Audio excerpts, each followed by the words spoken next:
आज का सुसमाचार मत्ती अध्याय 28 वचन संख्या 8 से 15। स्त्रियां शीघ्र ही कब्र के पास से चली गई और विस्मय तथा आनंद के साथ उनके शिष्यों को यह समाचार सुनाने दौड़ी।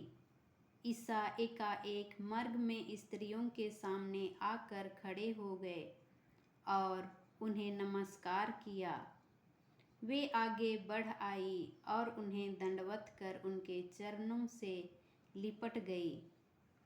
ईसा ने उनसे कहा, डरो नहीं, जाओ और मेरे भाइयों को यह संदेश दो कि वे गलीलिया जाए, जहाँ वे मेरे दर्शन करेंगे। स्त्रियां जा ही रही थी कि कुछ पहरेदार नगर आए। उन्होंने महायाजकों को सारा हाल कह सुनाया। महायाजकों ने नेताओं से मिलकर परामर्श किया और सैनिकों को एक मोटी रकम देकर इस प्रकार समझाया, तुम लोग यही कहो कि रात को जब हम लोग सोए हुए थे तो ईसा के शिष्य आए और उसे चुरा ले गए। यदि यह बात राज्यपाल के कान पड़ गई तो हम उन्हें समझाकर तुम लोगों को बचा लेंगे। पहरेदारों ने रुपया ले लिया और वैसा ही किया जैसा उन्हें सिखाया गया था। यही कहानी फैल गई और अब तक यहूदियों में प्रचलित है। यह प्रभु की पवित्र सुसमाचार है।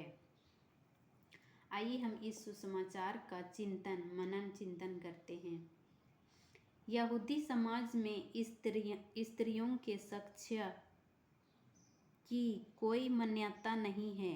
इस परिस्थिति में यीशु का पुनरुत्थान एक विस्मयकारी बात थी।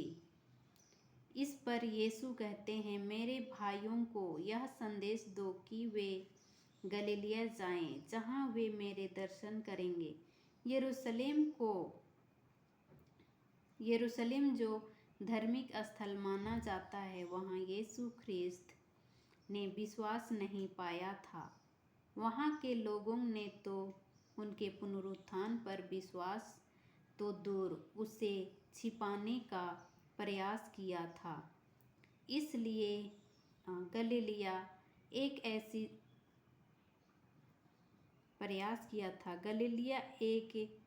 ऐसी जगह थी जहाँ के लोग साधारण लोग थे जो आवश्यकताओं में जीते थे। यही कारण था कि लोग यीशु ख्रिस्त पर विश्वास करते थे और उन्होंने चंगाई भी पाई थी। उन्होंने यीशु ख्रिस्त में ईश्वर को देखा था। आज वही यीशु अपने भाइयों को गलीलिया जाने का निर्देश देते हैं। अगर हम भी यीशु से मिलना चाहते हैं तो हमें भी आज गलीलिया जाने की आवश्यकता है और हमारे लिए ये गलीलिया हमारा टूटापन हमारी आवश्यकता हो सकती है, जहां हम यीशु को पा सकते हैं। आमीन।